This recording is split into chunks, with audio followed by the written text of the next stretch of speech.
அடுத்து டெய்லி வேலை செய்வான், டெக்னிக் தெரியாது. டெக்னிக்கா விடிகால எழுந்து போய் கொஞ்சம் ஈஸியா மண்ணில் இருக்கணும். அவன் டிவியும் போட்டுன்னு ரேடியோவும் போட்டுன்னு இந்த பக்கம் மொபைல்லையும் தங்கச்சி டான்ஸ் ஆடி நீங்க படிச்சுட்டு இருப்பான். அது மண்டையில் ஏறாது. கரெக்டா? ரைட்டுங்களா? டெக்னிக் தெரியணும். மூணாவது, சார் நான் டெய்லி படிக்கிறேன், டெக்னிக்கா தான் படிக்கிறேன், அது எல்லாம் படிக்கிறேன், ஆனாலும் போய் பாதையே தப்பு. என்னது பாதையே தப்பு? நீ போற ரூட்டே தப்பு. அது உன் சப்ஜெக்டே கிடையாது. அந்த பாடம் என்னது? அது உன் சப்ஜெக்டே கிடையாது.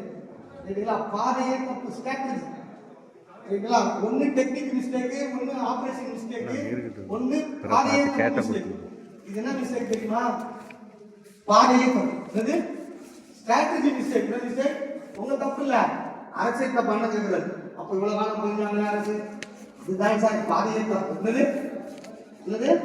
அதான் பாதையே தப்பு. அவங்க என்ன சொல்றாங்கன்னா, இது அரசு பணி. என்னது? நான் செய்த அரசு பணி, சுவீரியன் ஆக்டிவிட்டி. நான் ஒரு குழந்தை உயிரோட இருக்குன்னு இந்த மாத்திரையை கொடுத்தேன், அது தெய்வாதீனமா அது இறந்து போச்சு, அதுக்காக டாக்டர் பணி சொல்றேன். அப்படின்னா நான் அரசு டாக்டரா இருக்க மாட்டேன். அப்படி சொல்லிதான் உள்ள வராங்க. புரியுதுங்களா நான் சொல்ல வருது? நான் பத்திரம் பதிகிறேன், இவரோட சொத்து நினைச்சுதான் நான் பதிகிறேன், ஓரின் சொத்து நான் பதிகிறேன் என்று தண்டப்படாது. நாங்க பண்றது நல்லெண்ணத்தின் அடிப்படையில். அவங்களுக்கு நிறைய பதுங்கு குழிகள் இருக்குது ஐயா, அவங்களுக்கு நிறைய பதுங்கு குழிகள் இருக்கு. எல்லாத்துக்கும் விலை யார் கொடுக்கணும்? கடைசியா விலை யார் கொடுக்கணும்? மக்கள். நீங்க தான் கொடுக்கணும். இந்த நாடு கடை ஆயிடுச்சுன்னா யார் கொடுக்கணும்? இந்த நாட்டுக்கு கடை ஆயிடுச்சுன்னா விலை பொருள் வரியா நீங்க தான் கொடுக்கணும். இந்த நாட்டில் ஒரு தலைவர் தப்பா நிர்வாகம் பண்ணி லாஸ் பண்ணிட்டாரு, அந்த அமௌண்ட் எங்க எடுப்பாங்க? யாருக்கு எடுப்பாங்க? நீ உங்க வீட்டுல குடும்ப லாஸ் நீங்க எங்க எடுப்பீங்க? உங்க இருந்து ஏமாந்தவங்க அமௌண்ட் தானே எடுப்பீங்க.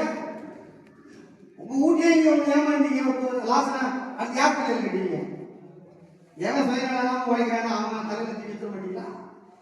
சரிங்களா? அப்படிதான் நடக்கும். அதனால இது நடக்கிறது ஸ்ட்ராட்டஜி மிஸ்டேக் இருக்கிறது. ரெக்கார்டை ஜெயிக்கணும்.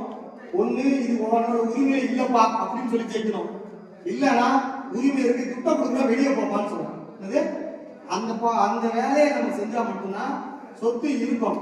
இல்லாட்டி அவங்க யாருன்னா இந்த ஒட்டக்கால அந்த மனையில முதல்ல வாழை விட்டுக்கிற சார் அப்படின்னுமா, அப்புறம் குண்டியை விட்டுக்கிற சார்னுமா, அப்புறம் 2 காலை விட்டுக்கிற சார்னுமா, அப்புறம் இடுப்பு வரைக்கும் மலை உள்ள விட்டுக்கிறணுமா, மொத்தமா அப்புறம் தலையை உள்ள விட்டுக்கிறணுமா, நீ வெளியே போறான்னு சொல்லுமா. அதே போல உங்க சொத்துரிமையில முதல்ல இப்ப நான் டைட்டில் கொண்டு வந்துக்கிறேன், ஆணவ உரிமையில எனக்கு உள்ள இருக்கு பங்கு இருக்குமா, அப்புறம் முழு உரிமை எனக்கு இருக்குமா, உனக்கு அனுபவ உரிமையில வெளியே போடாங்க. இந்த ஒட்டம் இருக்கிற பக்கம் இப்ப அப்படிதான் இருக்கு. அதுவும் என்ன பண்றாங்கன்னா, கவுண்டர் சொத்து, நாடார் சொத்து, தேவர் சொத்து, அந்நிய சொத்து, ஸ்ட்ராங்கா இருக்கிற மக்கள் சொத்து தான் எடுக்கிறது இல்லை. இப்போ இது என்னோட கலப்பணி, நான் பார்த்தது.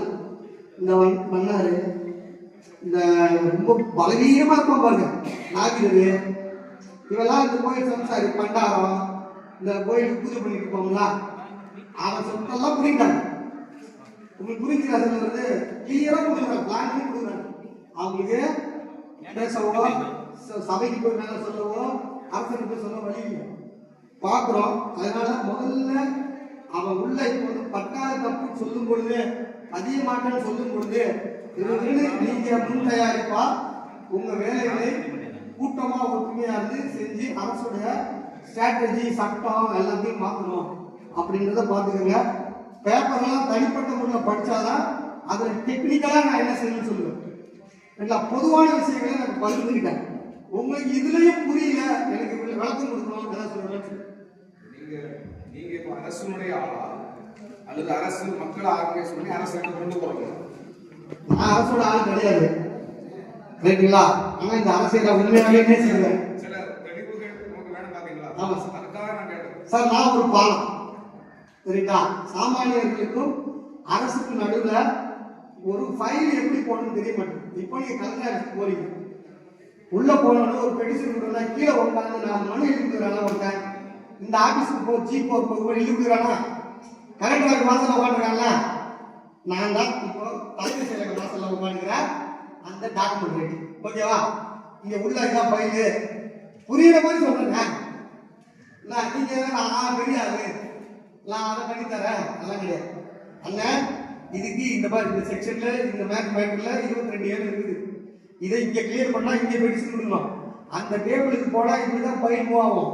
இங்க நீங்க தான் பண்ணணும். உங்க கமிட்டி தலைவர் பண்ணலாம், உங்க சங்க தலைவர் பண்ணணும். பின்னாடி இருந்து அக விழிப்புணர்வும் சட்ட விழிப்புணர்வும் சொல்லிக் கொடுக்கணும். ரைட் கிளாஸ்ல வந்து நான் கை காட்டி நான் சொல்யூஷன் ப்ரொவைடர் கிடையாது. ரைட்டு லெஃப்ட் அவன் பார்த்து அவன் தான் சொல்லணும். ஜீசஸ் சொல்லிக்கிறாரு, அப்பதானே சொல்லிக்கிறாரு. அவன் பார்த்து நீ தான் சொல்லணும். ரைட்டா? ஏதோ வாங்கிட்டீங்க, அவன் உரிமைக்கு வந்துடுறாங்க உள்ள. உனக்கு உரிமை இல்லைன்னு வெளியே அனுப்பணும், அல்லது உரிமையை காசு கொடுத்து வெளியே அனுப்பணும். இந்த ரெண்டு வழி இருக்குது. ஐயா நான் சொல்றேன், பத்திரத்தை பொறுத்த வரைக்கும் நான் முதல்ல கிளியர் பண்ணிட்டேன். பத்திரம் என்பது இன்ஸ்ட்ருமெண்ட், லைக் வாட்டர் பாட்டில். இதுக்குள்ள தண்ணி இருக்கா, தண்ணி இல்லையா, நீங்க சொத்து இருந்தாலும் சொத்து பத்திரன்றீங்க. அவருக்கு இல்ல, அவர் கோயிலுக்கு இருந்து எழுதி கொடுத்துனா அவருக்கு இல்ல. கோயில் மடம் வந்துட்டா அந்த டிபார்ட்மெண்டோட மாநில தலைவர் சாங்ஷன் ஆர்டர் கொடுக்கணும்.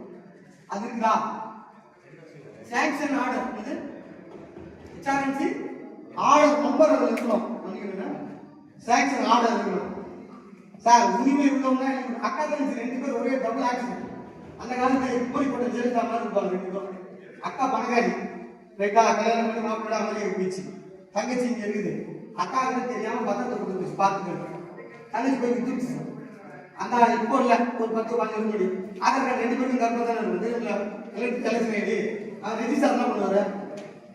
ரெஜிஸ்டர் என்ன பண்ணுவாரு? நம்பி பத்திரத்தை போட்டுருவாரு. அப்ப எழுதிட்டாச்சு. நான் நீங்க சொல்றீங்க அவங்க வாங்கினாங்கன்னு எழுதிருக்கு சார். அந்த அம்மா எழுதி அப்பதானே எழுதும். கையெழுத்து போட்டு ஆள் மாறட்டும். அந்த அம்மா வந்து கோர்ட்டுக்கு வந்து இது ஆள் மாறட்டும், நான் தான் உண்மையான அக்கா, என் தங்கச்சி நம்பிக்கை துரோகம் பண்ணிச்சு, இந்த பத்திரம் செல்லாதுன்னு சொன்னா கோர்ட்டு செல்லாதுன்னு சொல்லிவிட்டோம். சரிங்களா? நல்லா புரிஞ்சுக்கோங்க. தேங்காய் உள்ள தேங்காவும் இருக்குது, தேங்காய் பருப்பு இல்லாத தேங்காவும் இருக்குது. தமிழ்நாட்டில் பல பத்திரங்கள் உரிமையுள்ள பத்திரங்கள் இருக்குது, உரிமை இல்லாத இல்லா நிலை பத்திரம் இருக்குது, இல்லா நிலை பத்திரங்கள் இருக்குது. உரிமை இல்லாதவங்க எழுதி கொடுத்தா ஒரு ஹெச்ஆர்என்சி அதிகாரி சாங்ஷன் ஆர்டர் இல்லாம மத நிறுவனம் சம்பந்தப்பட்ட எழுதி கொடுத்தா அது என்ன பத்திரம்? இல்லா நிலை பத்திரம். என்ன வேணா எழுதிக்கலாம் இல்லையா? பூனைய வரி குதிரைன்னு பத்திரத்தில் எழுதிடலாம். மாற்றுமா?